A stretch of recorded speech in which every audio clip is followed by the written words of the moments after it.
access to information can be the difference between success and failure for small businesses. Entrepreneurs are well advised to include legal counsel as essential information to help achieve business goals. I'm Renee James Gilmore, and today on Black Almanac, we're joined by Tarnisha Clyett, President and founder of Minnesota Black Chamber of Commerce, Attorney Charles Holloman, and Attorney Tamara Williams.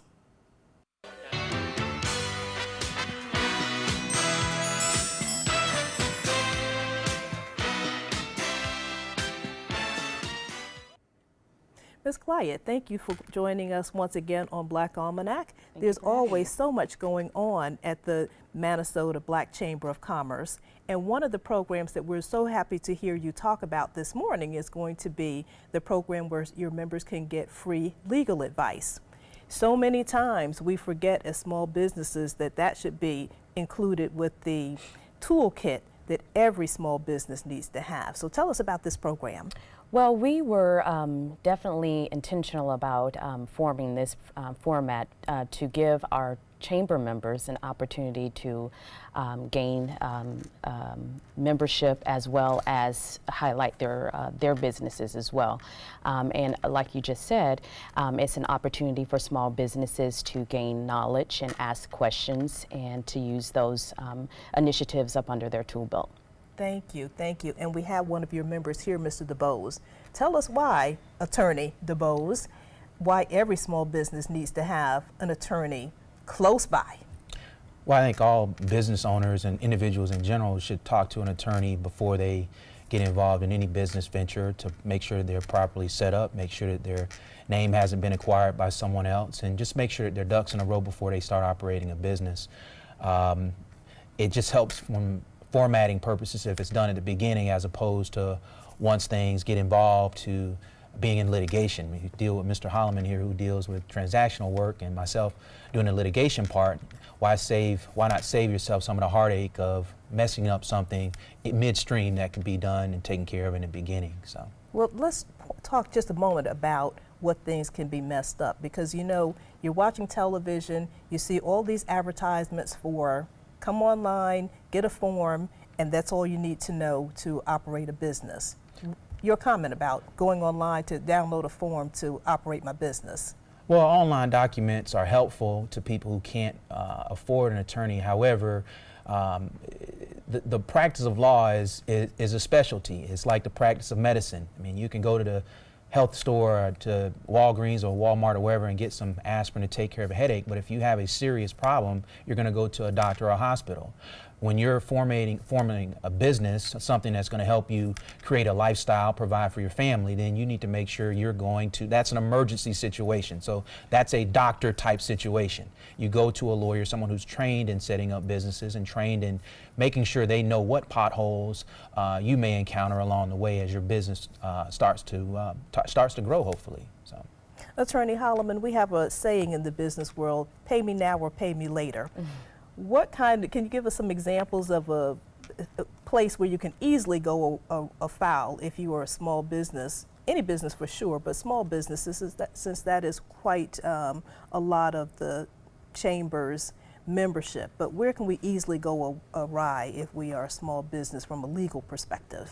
Well, from a legal perspective, you can expect to run into many different things that your business is going to encounter over its life, from the inception and creation through the first phase and on through what we would consider to be a mature business.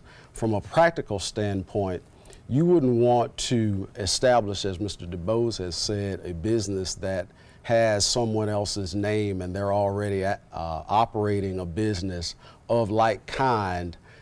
May not be right across the street from you, but close enough that it could give you some real legal problems when it comes to things like trademark infringement, confusion in the business area in terms of the market doesn't know exactly which business is which. You don't want to create problems for yourself by trying to cut costs and avoid paying the specialists and then end up with a larger problem that the specialist then has to somewhat undo in order to try to fix the problem correctly. You're going to end up costing yourself more time and resources and a whole lot of heartache, to be quite honest with you, if you don't seek counsel on the front side.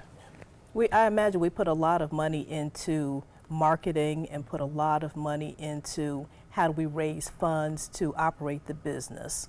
But when it comes to, again, pay me now or pay me later, I imagine there's a whole lot of cost that can be gone to waste if we're not careful about the legal part of it, whether it be using some portion of somebody's logo that has already been in place and you just don't know about it. But I imagine these are the kind of things that we all need to know. Ms. Grimsley, tell us a little bit about your program. You do it annually or semi-annually? How often do you do your Ask a Lawyer program at the Chamber? Well, our Ask a Lawyer program, this is a new initiative. So this is the first one that we have actually had. So what we are probably going to do is evaluate the outcomes and get some evaluations from some membership and some of the attendees and decide if we need to maybe specify it a little bit more and have some more Ask a Lawyer sessions for specific industries.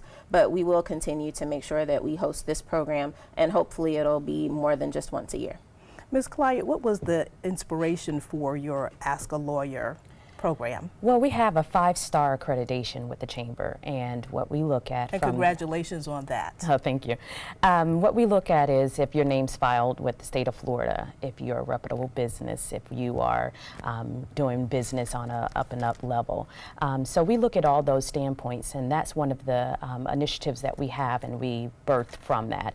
So that was a really inspiring moment for us, and so we have the attorneys on board, so why not allow them to get their professional opinions about the questions that the membership may want. Mr. Holloman, you're on the board of directors at the Chamber. Yes. I know that you are very active in many, many organizations. Why did you choose to join the Chamber and accept the invitation to sit on the board of directors? Well, it's hard to say no to President Clyde. She is a very demanding and forthright leader. But I wanted to be in a place and around a group of folks that were like-minded, like-spirited, who wanted to see black businesses grow. You know, too often opportunities are lost or because people just don't have information. And so I liked the group. I got to know the people. I've come down from Tampa to be involved more in this community. And I think that the Chamber is a good place for particularly new businesses to start out and get resources and tools that they can use so that they can be successful, because you know, you don't want to reinvent the wheel, and we can always learn from others. So this has just been a great opportunity, a business incubator of sorts that has grown and has really, really expanded the services and the things that we can do to help black businesses predominantly, but all businesses, to grow and be more effective in this community. Well, there's so many reasons for one to join the Chamber, it sounds like. And one of the things in terms of talking about information and information truly being power, we're going to talk about constitutional amendments, those impending constitutional amendments that voters are going to be facing, and how the Chamber is providing information, because information certainly is power. So we're going to take a quick break and come back with someone else who can help us talk about these constitutional amendments and their impact on small business. So stay with us.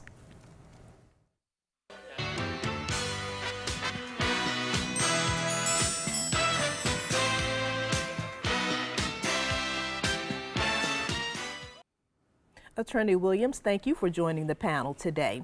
We want to jump right into talking about constitutional amendments that are coming up in November, when we have our next general election. So amendments are important to the Constitution, and while we are all talking about business today, nothing gets separated between the business and the politics these days. So tell us about some of the amendments that you believe are critical for us to follow and what some of them mean, and we're all going to talk about those. Well, on the November ballot, there's going to be 12 amendments that the voters are going to have the opportunity to vote on. One of the most important amendments is Amendment 4, that has pretty much everyone talking about, which deals with the restoration of felons' rights. That is one of the strongest amendments because it wasn't driven by the legislature, but it was driven more so by citizens and the petition, which is what got it on the ballot. So we know now that approximately 1.5 billion people are stripped of their rights pretty much because of what they have done, in the past, and that follows them in the future.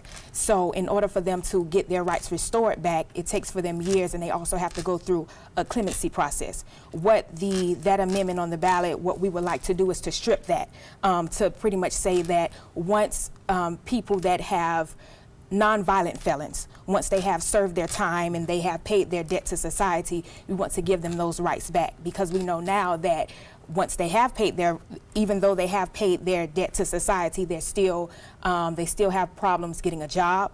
They still have problems applying for loans when it comes to schooling. They still have problems in regards to housing. And so we want to, the citizens rather, we want to tackle that problem head on. So as it relates to, I guess, a business perspective, right now, because they are having, I guess, trouble getting jobs, it triggers something, I guess, in the felons' minds to, well, I don't want to go back, to committing X amount of crime. So now I have to think of a more creative way to do certain things. So what we see actually is more felons, instead of them, I guess, getting jobs now, I guess, from getting jobs employed by someone, now that's pushing them towards entrepreneurship.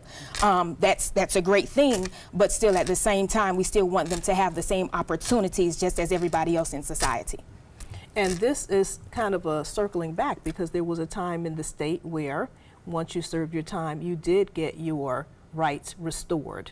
But now we're having to come back to the same issue. So it's kind of like we're coming full circle again. Is that accurate? Yes, that is correct. What they are looking at, I guess the situation now is they're relating it to pretty much, I guess, the new Jim Crow. And so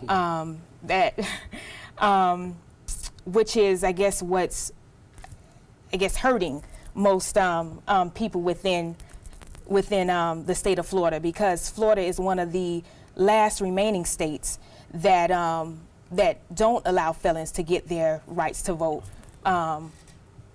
It's one of the last 4 that don't allow felons to get their rights to vote after they have done everything, and so we want to change that. And so I would suggest that you vote in regards to allowing felons to get their rights back to vote for Amendment 4. Okay. Attorney DeBose, your family has been in this state for a long, long time, many years, decades, in fact.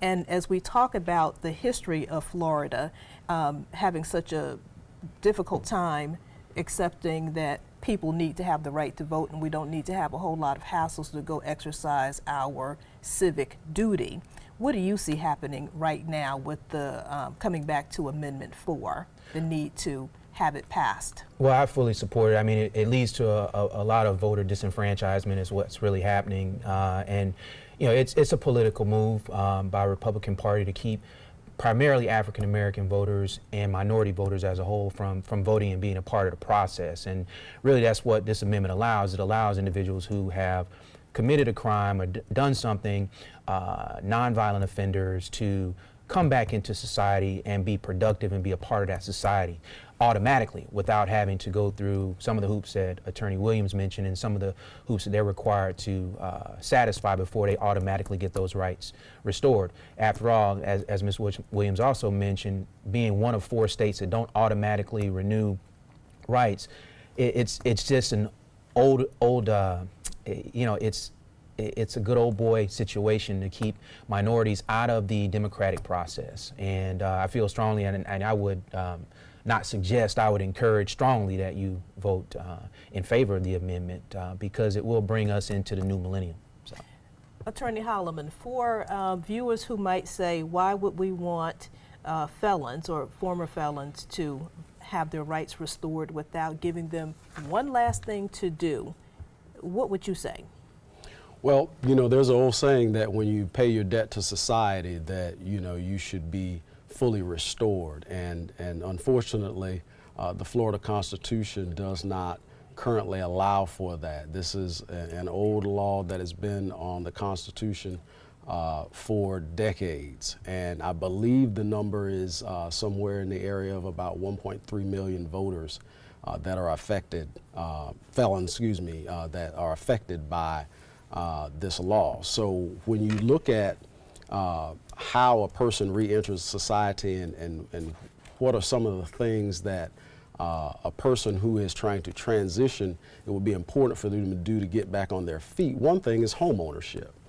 And so there's a bar there and a whole lot of limitations and restrictions that a felon would experience by not having their rights fully restored when it comes to things, you know, simple as, you know, being able to apply for a loan.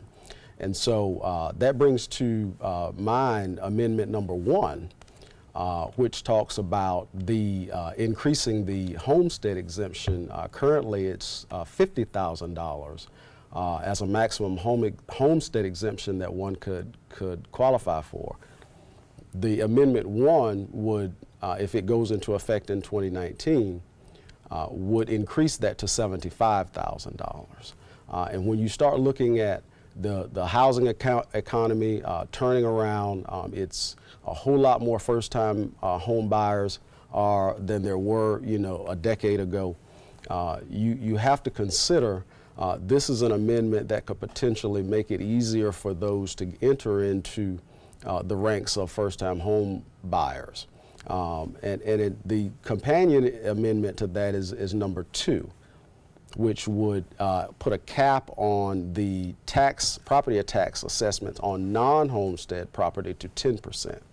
Currently, the law says that is going to sunset if it's not renewed. So a vote yes on Amendment 2 would put a cap on non-homestead property. So for example, if a person had rental property, you know, you're going to pay property taxes on all of your property, but the 10% cap would apply to that non-homestead, that rental property that a person had. So these are 2 amendments that we feel are, from a business perspective, you know, home ownership and the ability to own a business are sometimes, you know, hand in hand. So we want our viewers and your audience, and our members out there and potential members to know something about these amendments going in. And there's information on every Google website. All you got to do is type in Florida Constitutional Amendments, and it'll give you a list of resources that you can go into to learn more about the amendments, because you don't want to be standing in the booth in November trying to read all of this language.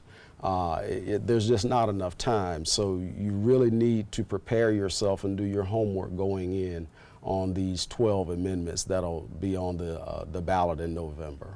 Let's talk a little bit more about Amendment 1, going back to raising the homestead exemption, because a lot of small businesses are operating out of their homes. Mm-hmm. So your position on the benefit to Amendment 1 from a small business perspective and how people can benefit, because we're already looking to operate a business out of the home and get whatever tax relief we can get from a federal income taxes relief on that too. Yeah, absolutely. Great question. And so, you know, one of the things that a new business owner is going to want to try to keep low is overhead. And so, you know, if you have to, the proposition is, do you have to take on a brick and mortar building and pay rent, or potentially buy some place to operate your business? A lot of new business owners are opting for the home-based business. there's a boom in home-based businesses. And so anytime there is a potential to reduce taxes and expenses, you certainly as a business owner want to look at that more carefully in terms of how you can increase your profits and sustain your business. I mean, people open businesses a lot of times to do things other than be in business. And, you know, there are nonprofit businesses, but if you open a business and it's a for-profit business, the objective is to make a profit. And the only way that you're going to do that is to have more money coming in than you have more money going out. So, you know, I support the amendment as a homeowner, but certainly as a business owner who is interested in looking at all of the advantages that they can take advantage of, this is certainly something that you would want to pay close attention to. It's got to be really important, particularly given that over 99% of businesses here in Florida really are owned by small business owners. And so, as you say, you make a good point about it's no longer people saying, where's your location? I tell people all the time, why would you even want to have a brick and mortar location, particularly if you are a small business as defined by less than 100 people on board? But so many of our businesses here in Florida are not just less than 100, they're less than 5. So, President Clyott, what would you say in terms of your membership at the Chamber? How many of them are less than even 10 members, 10 employees in a business? Primarily, majority of our members have less than 10 employees that they employ. So definitely you're right, head on that. Wonderful, wonderful. So what other amendments do we really need to pay attention to from a business perspective? Well, I mean, I have Amendment 12, which deals with prohibiting public officials from lobbying for compensation during the time they're in office and for 6 years after they get out of office, which kind of has That's pretty big, Yes, because pretty, it has been 2 years for a long, long time. And I think it just, you know, it just kind of helps with just government corruption, making sure that the politicians aren't using their business for the purpose of gaining their own personal gain, as opposed to doing stuff to help the constituents that they're there in office to support. So those are some of the things I think are key for small business owners, because small business owners will be affected if lobbyists are allowed to lobby big business for compensation, because after all, when they're lobbying those individuals in Tallahassee, they're not, you know, a lot of times it's not for, they're not being paid money by small businesses who need their support. So hopefully, and hopefully a yes vote there would continue to give small businesses some advantage, or at least some effort or some way of moving forward and profiting in their business. What's your sense of how politicians are feeling about this, particularly those sitting in the seats? Because we do know that there is a certain handful, at least, that plan their income stream to, I'm going to sit in this chair for a bit, and then after I leave this chair, I'm going into the next thing. And that next thing is going to be knocking on the doors of the people who I've been talking to or operating with. That's pretty common. Talk to us about that, Mr. Holloman.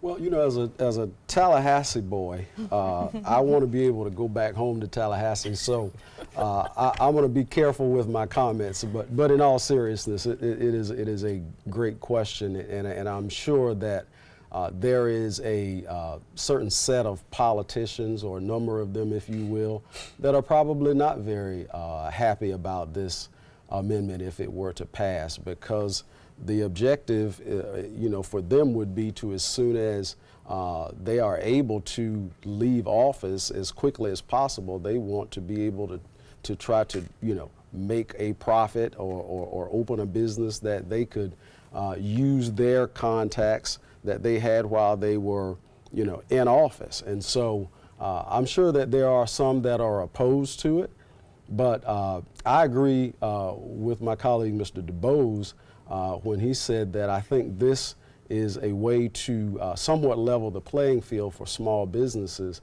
and to, at the same time, decrease the chances that there may be some disadvantage through corruption or something similar to it. Corruption is a big word that's floating around now, so I don't mean that in the larger sense, but I think that this could potentially be a good thing for the system to start to work as it's supposed to be, where the elected officials truly have the constituency and their public trust held at the highest esteem, and so that when they move out of office, they don't then turn that around and disadvantage, other businesses, other parts of the community through using that prior experience to lobby big business. Big business generally doesn't need a whole lot of help.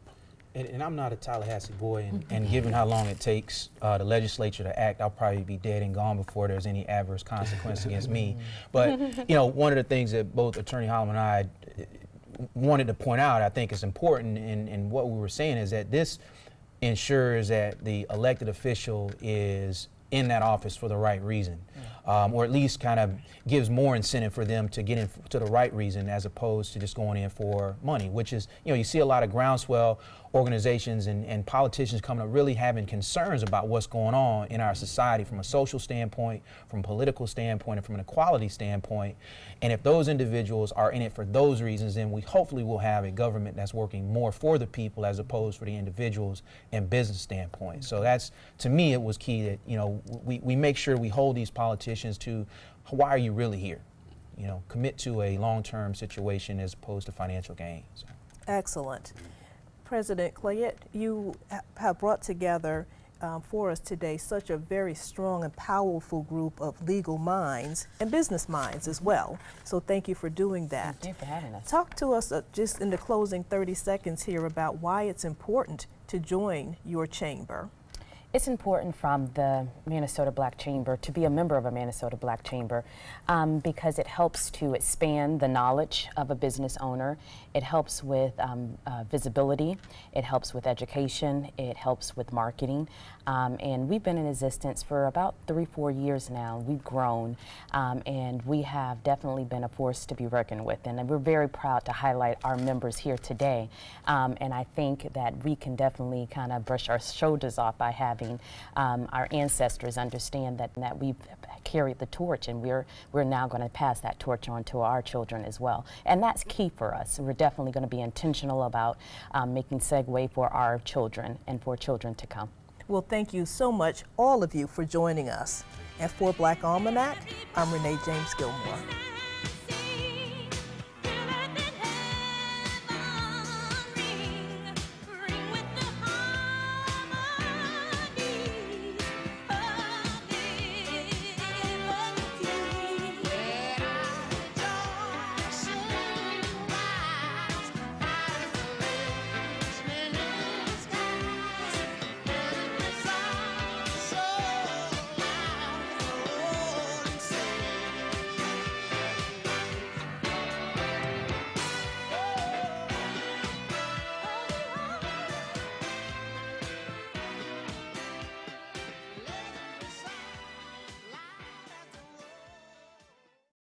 The day you lose your strength is the day you lose your independence. Muscle is lost with age, affecting your energy, balance, and mobility. Before you know it, you're depending on others just to get through the day. But you can reverse and prevent muscle loss. Introducing MyoHealth, a revolutionary proven approach to increased muscle strength and function in as little as 30 days. Live life on your terms with more energy and confidence. After a serious health issue put me down, MyoHealth's getting me back up again. I'm doing activities that I haven't done for a long time. It really works. MyoHealth is a safe, natural dietary supplement, the result of decades of research and 24 human clinical studies. You can live stronger at any age with greater strength, mobility, balance, and energy. Call or go online now and take the MyoHealth 30-Day Strength Challenge. Watch Good Morning Suncoast on ABC 7, weekdays starting at 5.